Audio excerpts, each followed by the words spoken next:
Good evening, everybody. I just thought I'd pop on here and have a little chit chat and see who's online and, shoot the breeze with a few people. If there's no one on here, then I can just do a yibby yabba, if that makes sense. But like I said, I just thought I thought I'd pop in here, check in with all my subscribers, make sure you're all well. And like I said, give a bit of an update on what's been happening with me since my last live. Um, I had my meeting with my advocate, and she is determined to help me get stuff sorted, which is good. I had my house inspection today, which was good. I passed, which was even better. I wasn't here to, you know, look at them, so that was even better itself. But the things that they, as I like to call it, nitpicked about were really pathetic, such as where I have my bed. They are now complaining at the fact that they can't access the window. So I need to move my bed closer to the wall where my bed headboard rests, which is like, yeah, I can do that. That's easy. No worries. I could move a solid wooden bed. Not. And they complained about a few marks on a wall, which is understandable. I can fix that problem. That's no issues. What else did they say? Oh yeah, and I need to because my bathroom is so small. There's nowhere to really put anything. So they complained about the fact that excuse me. So it wasn't left on the floor.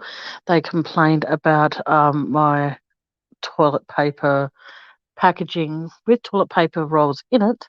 They complained about that being in my laundry sink, obstructing the view of the laundry sink itself to see if it was clean or not.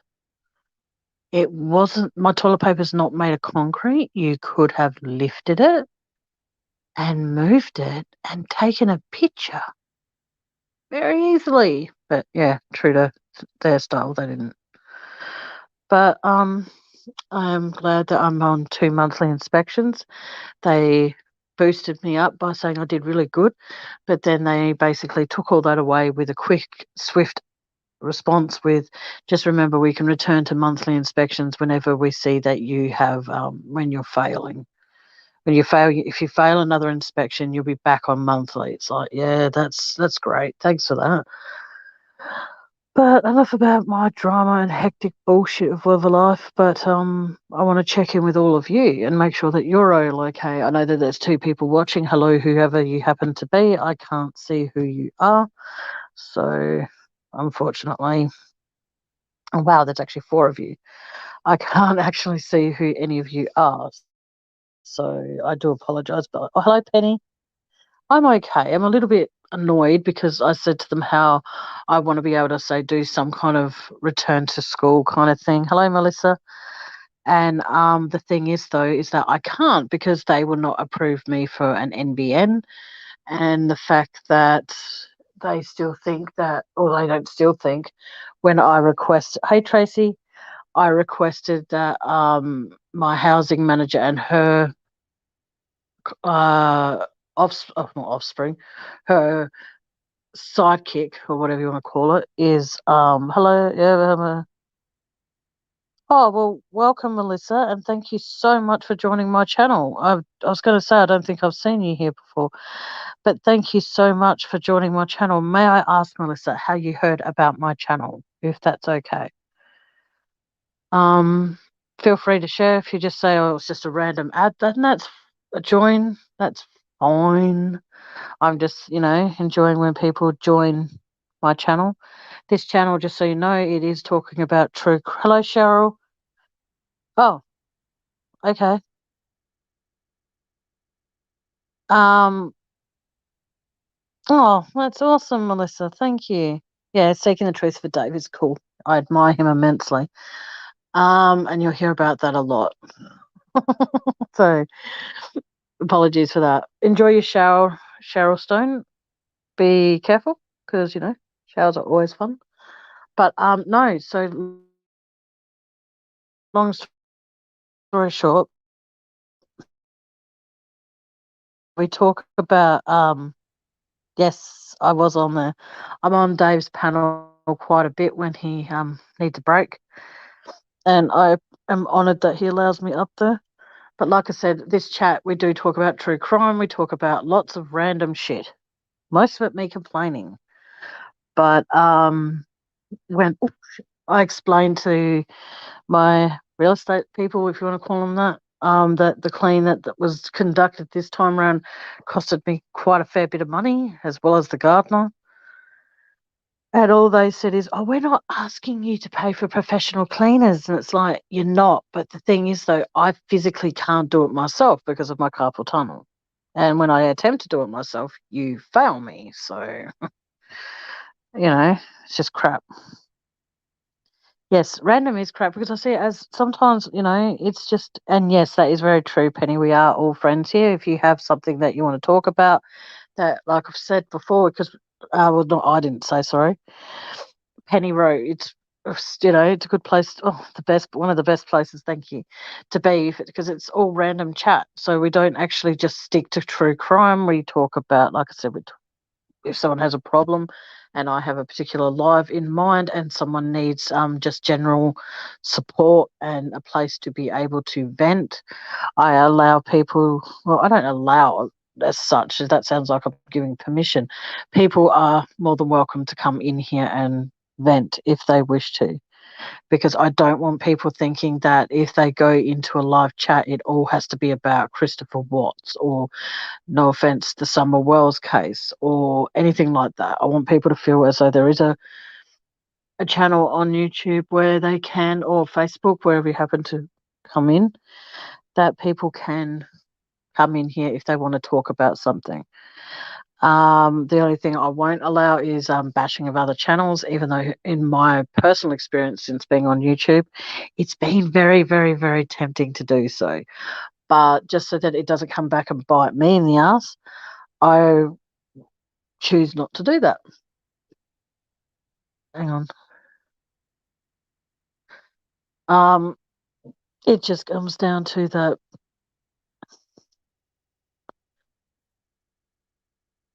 Yeah. Yeah, that's exactly right, Penny. Well said. We can vent, but no bullying, because it comes down to that. I want people to feel as though they're safe here. What gets discussed here? Hey, Matt. What gets discussed here is going to always be my top priority, to know that my subscribers have a place that they can talk about whatever they want to talk about. And sometimes I am, in fact, joined by Chillin' with Van and her partner Emu, which is awesome. I'm also joined very rarely these days, unfortunately, but I am joined quite often by Seeking the Truth with Dave himself. I'm also joined by Matt Willis quite often. I'm actually joined by quite a few beautiful, kind-hearted people on channel as well as in chat. And everybody in my chat, whether you're a subscriber, a mod, it does not matter. You are important. If you have an issue and you want to talk about it because you want some feedback, I want people to always feel as though they can talk about whatever's bugging them. Because the problem shared, apparently, was it a problem shared is a problem halved, and there's 7 people in here at the moment. 8, I think, if you include me, and sometimes it can help. But yeah, but like I said, just no bashing of other channels, even though it could be very tempting. Excuse me. It's not acceptable on my channel at all. And I do apologize for that, but it's just with the amount of hate, if that's the right word to use, that is going around on some YouTube channels and between YouTube channels, I don't want that drama brought here. So, yes, I hope that's an okay introduction there to what my channel's all about. But like I said, I don't just deal with true crime. I deal with a lot of other things as well.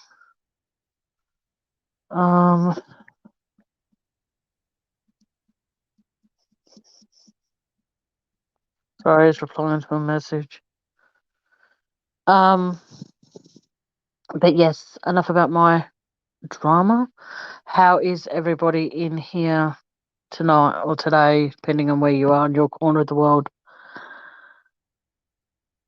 Penny Blake, did you just call Matt Willis sir? He's sir farts a lot.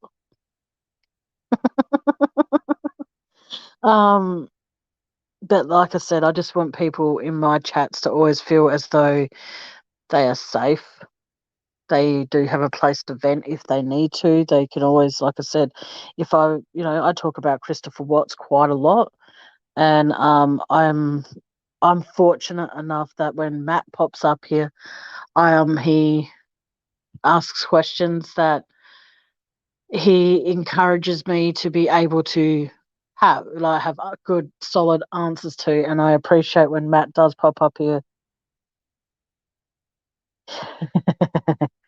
Yeah, Matt is one of the very few people in the YouTube community that he not only has a beautiful, beautiful heart, he encourages, but like I said, he encourages, and just like Seeking the Truth with Dave, they encourage me to have an opinion, and yeah, I will like to be able to talk a little bit about Christopher Watts if that's okay with everybody, but if it's not, then I won't. So with the 5 people that are in here, let me know if it's okay if I bring up something that I brought up on another channel in the wee hours of the other morning, and the person's channel I brought it up on was Mia's. So yes,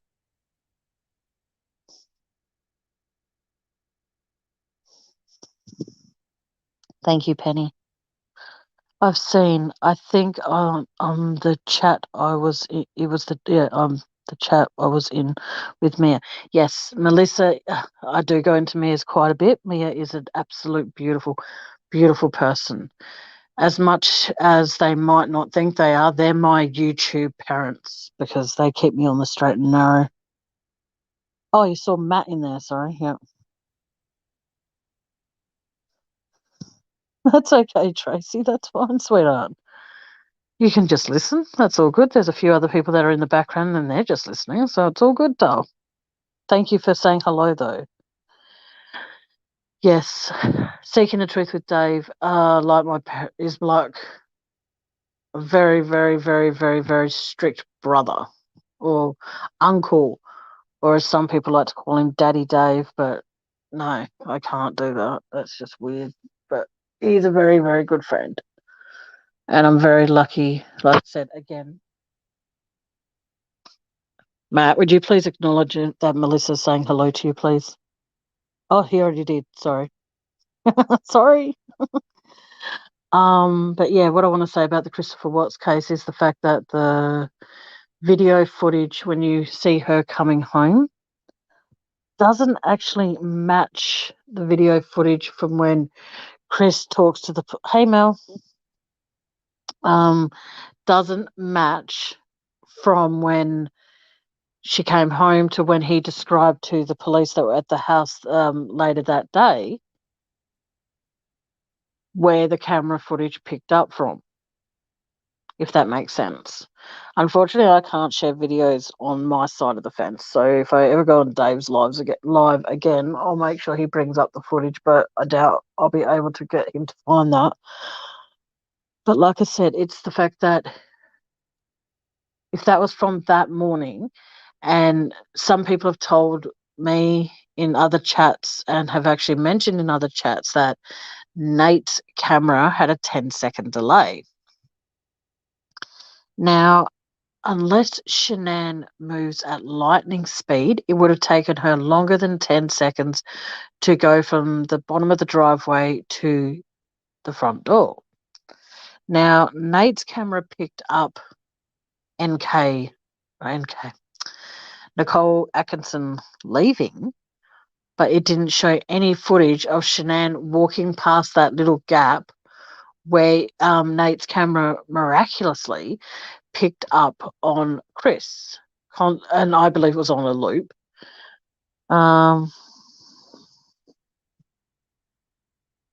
Yes. Yes, I do believe I know who's involved. But to prevent a lawsuit, I'll use the nickname of the person I think who's involved. And Melissa, I am sorry if you find this at all offensive, because everyone that's in here at the moment knows me and knows me and knows that I refer to Nicole Kessinger as camel breath, camel tits, camel toe. And so I apologise if you find that at all offensive. It's not meaning to be. It's just that I refuse to call her by her name. So, but I do believe she was involved. And in my opinion, now the thing is though, is that oh, good, Melissa, because I swear like a trooper too. So please be prepared for that if that comes out. But like I said, when you see Nate's footage, you see Nicole Atkinson's car reversing and leaving, but you don't see anything of Shanann at all, walking up the driveway to get to the front door. But also when Chris is at the house, when he's being more or less a little bit interviewed at the house when oh good Melissa, because like I said, I didn't want you to get offended because I don't like offending my new and old subscribers, if that makes sense, because but the thing is though, if you're ever on panel, you can call it whatever you want because I don't care. But like I said, I just find that when he described where the doorbell camera picks up on, he goes, "Oh well, the doorbell camera picks up from here," and he walks out the door, and he's only like about 3 or 4 steps away from the actual front door. But the morning of, earlier in the day, when Shanann supposedly came home from Arizona, wasn't it? They show that the doorbell camera picked her up from the bottom of the driveway. So my question to that is how is it that we're able to pick up footage from her further away, but yet when he explains it, he goes, oh, the doorbell camera starts picking up motion outside when there's motion from here, and it's just like, hang on a second. When the morning of and she's coming home, it picks up from the doorbell from A to say T. And then when you're getting people coming through your house and asking questions later that very day, you can say that the doorbell camera only picks up from A to D. So I'm very curious as to how supposedly same doorbell camera, but picked her up from further away. And people are saying that she looked bigger, as in heavier and all that. She looked plumper because A, she was pregnant, obviously. But then when you see photos of her when she's having her dinner that night before she comes home, she looked slimmer. So people are starting to think it might have been a double ganger that came home that day and walked into the house, and it wasn't, in fact, Shanann, because of the fact that her thighs looked bigger, and people are like, oh, that's what the camera does, rah, rah, rah. The camera makes everything look wider because it had to do a wider of the scanning of the driveway and all that sort of shit.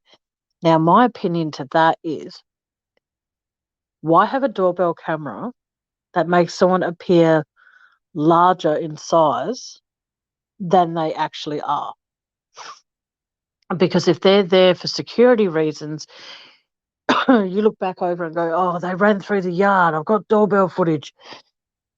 That might be the case. But the thing is, though, you're there and you're describing someone who, in fact, could be really skinny. But then because of the doorbell camera, the way it films, you're looking at them and they're wider. So you're basically describing someone who ideally is only, say, 60 kilos. Don't ask me what that is in pounds, please, because I've got no idea. I can't remember.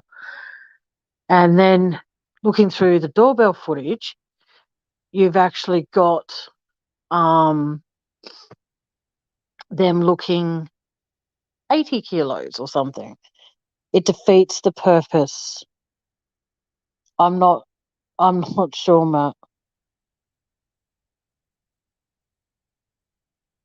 Yes, I do believe someone let her in that morning. I don't believe she let herself in because regardless of what anyone says, they say that it's the door unlocking. Um, think for yourself, Megan. She reckons that she heard someone actually unlatching the door and or unlocking the door. Now she didn't give me this footage. This footage Dave has talked about on his live, and I hear the click, not of the door unlocking, but an additional click, which for me I hear that, and that's somebody letting someone in. So yeah, I agree with you, Penny. And so I don't believe that happened. I believe also that now I personally would not want Del doorbell footage that wouldn't show somebody in, say, real time, or I wouldn't want it if it had a 10-second delay because you think about it. And I'm sorry to bring this up. This is not spoiler. This is a maybe a trigger alert for some people, and I do apologize if it does. How is it? Oh, he had the lock hatch down. Okay. Now here's a question for you. If anyone remembers this far back, I do, only because I've done research on it and I was going to talk about it on my live, but I thought it might upset some people and I might, lose a few people. So I chose not to talk about it. But yes, thank you. Exactly what I've said from ages ago. I pointed that out. You actually see him unlock the door when he goes in through the garage. He comes about a minute and 18 seconds later to the front door and he unlatches it. Now, here's the thing though. Why would he need to do that when he had said in an interview after they had left and all the rest of it, and he thought the dust had settled a bit?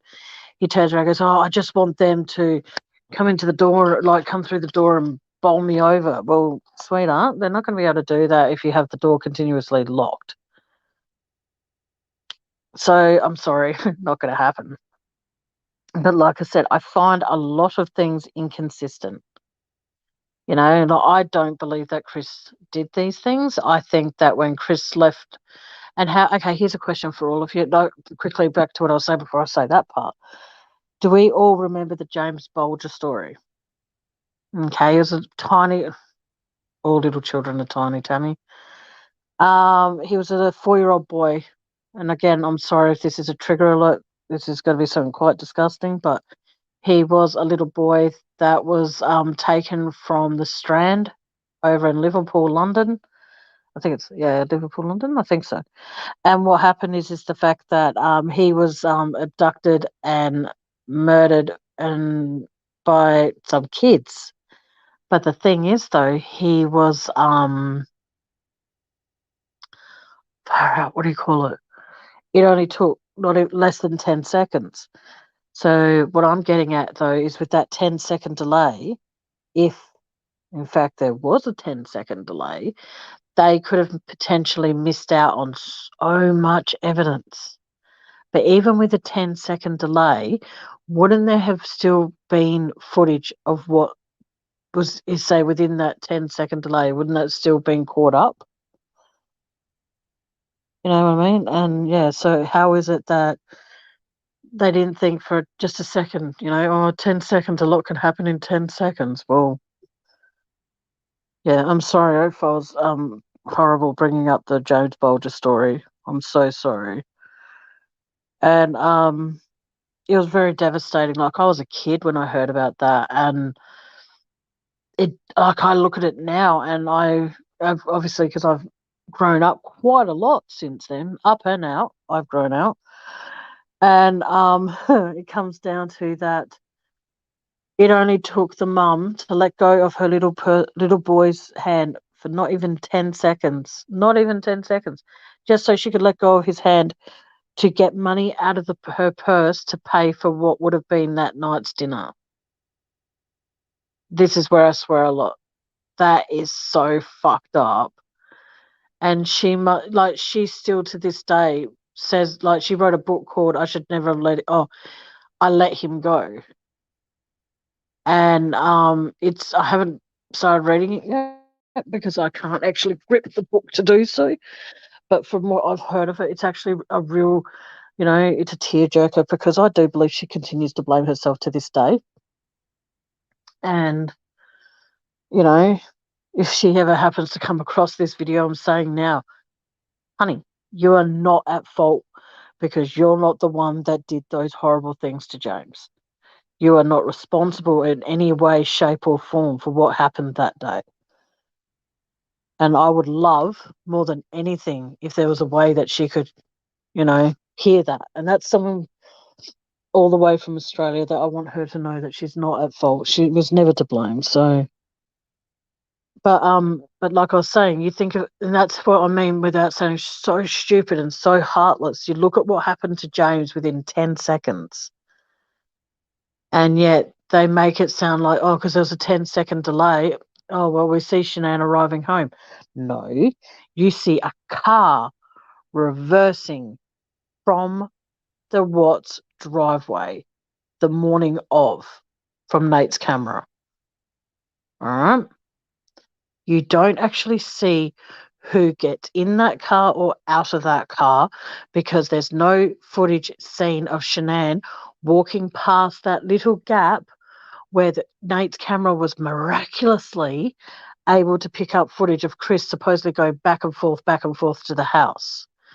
And the thing that's interesting about that, there was no 10-second delay with that, as far as we've been informed as public viewers of this stuff. I just found it quite disgusting how, what's his name? That DA Rourke, the dumbass dork. He actually I think he needs to be investigated. I think he was just so hell-bent on getting a conviction. He didn't care of the repercussions and who it would affect or anything like that. He wanted a conviction. He got a conviction when they found and zeroed in on Chris. And I would love if Chris did a retrial, or a trial at least, because he doesn't. I'm not defending him, so please don't think I am, but he deserves a trial. He deserves to have every tiny little bit of evidence poured into question. And this is again where I swear, and that fucking camel tit wearing thing, okay, needs to be put on the stand. And the first question I was saying is, were you in Denver on the morning of 13th of October? And put her on a lie detector test as well, as she's being questioned. Were you in Denver the morning of August 13th, 2018? No.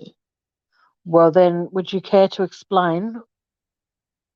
Before you explain, can you please read the highlighted area of this phone record, please? And read the phone number that is associated with it. Before you do that, though, please tell the court what your phone number was in 2018.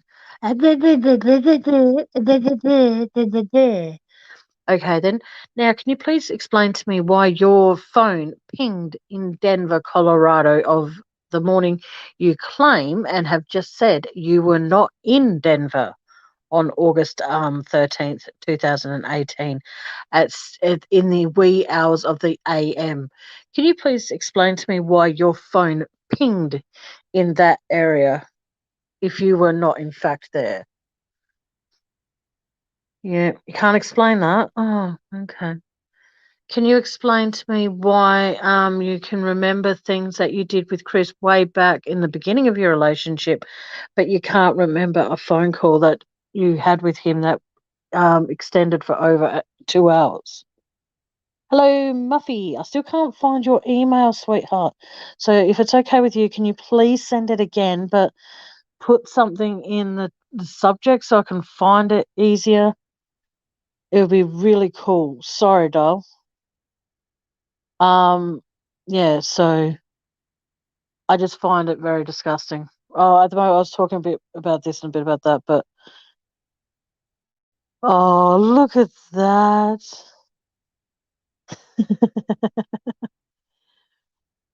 But no, you guys are awesome. Please know that. Like, try not to doubt.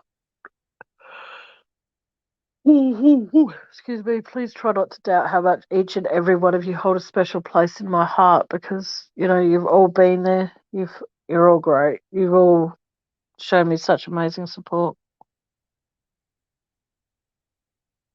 All right, guys, I'm gonna go because I think my sleepers are kicking in. All right. Until next time. Good afternoon, good evening, and good night.